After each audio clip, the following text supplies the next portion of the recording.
আপনি তো ফোন করেছিলেন আজকে? হ্যাঁ, আমি আজকে ফোন করেছিলাম আমাদের মঙ্গলকর ডাক্তারপাড়া একটা পথ কুকুর চোখের কাছে এবং পিঠে এবং কোমরের কাছে ক্ষত হয়ে গিয়েছিল, পোকা বেরোচ্ছিল, অন্যজনা বাড়িতে মসজিদে মানে পায়খানা সব জায়গায় ঢুকে পড়ছিল।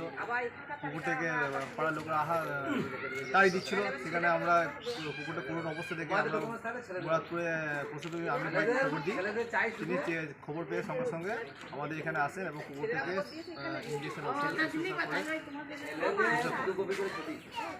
আপনি এই অবলা প্রাণী কত কুকুরটা এই অবস্থায় কদিন ধরে ঘুরে বেড়াচ্ছিল? অনেক দিন ধরে ঘুরে বেড়াচ্ছিল, কোনো জায়গায় স্থির থাকছিল না।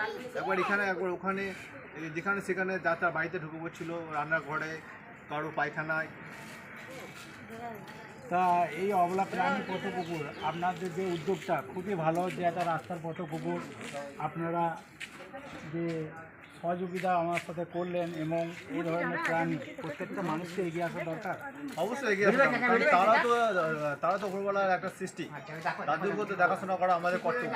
ঠিক আছে, আমরা যে আমাদের এখানে অনেক বাড়িতে যা খাবার অপচয় করি এখনকার দিনে, সেই খাবার আমরা অন্য জায়গায় ফেলে না দিয়ে সে কত কুকুরগুলো তাদেরও তো একটা হক আছে। সেই হককে আমাদের প্রত্যেকটা জনের উচিত যে তাদেরকে যে খাবার আমাদের বেড়ে যাওয়া তাদেরকে অন্য জায়গায় পুকুরে না ফেলে দিয়ে তাদেরকে খাওয়ানো উচিত। আচ্ছা, আজকে যে অবলা প্রাণী পথ কুকুরটা যে গোটা শরীরে এতটাই ক্ষত এবং মাথার কাজটা তার সেবা করা হলো, এই পথ কুকুরটা তো একবারে তো সেবা করে সুস্থ হবে না। তাই এই অবলা প্রাণী পথ কুকুরটাকে পাশে কি আপনারা থাকবেন? অবশ্যই আমরা থাকবো। আমরা চাইবো যে সবাই মিলে আমাদেরকে সাহায্য করা, এবং আমাদের যে পশুপ্রেমী আমির ভাই আছে তাকেও আমরা কিছু আর্থিক সাহায্য দিয়ে তাকেও সাহায্য করা আমাদের সকলে উচিত। ঠিক আছে, যে এটা ভাবতে হবে যে আমাদের কুকুর মানে আমাদের সবারই সেটা কর্তব্য যে তাকে একটা কিছু সাহায্য করা। আজকে আমি এসেছি মঙ্গলকোট থানায় এবং ডাক্তারপাড়ায়। একটি অবলা প্রাণী পথ কুকুর কয়েকদিন ধরে অসুস্থ এবং মাথার কাছটা গোটা শরীরে ক্ষত বিক্ষত এবং পোকা হয়ে যায়।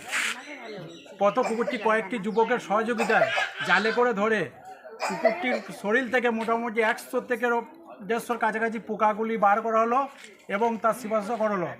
আজকে যে মাস্টার এবং যে আমার ভাইরা রয়েছে আমার পাশেই দাঁড়িয়ে রয়েছে, ওনাদের অসংখ্য ধন্যবাদ অবলা প্রাণীর পাশে দাঁড়ানোর জন্যে।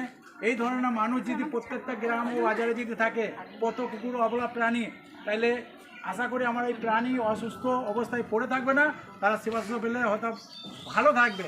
এবং ক্ষত অবস্থায় যদি গ্রামে বাজারে পাড়ার মধ্যে ঘুরে বেড়ায়, প্রত্যেকটা মানুষের অসুবিধা, তার দুর্গন্ধ হয়, গ্যাস হয়, বাড়ির সামনে গেলে দূর দূর করে তাড়িয়ে দেয়। তা এই ধরনের ক্ষত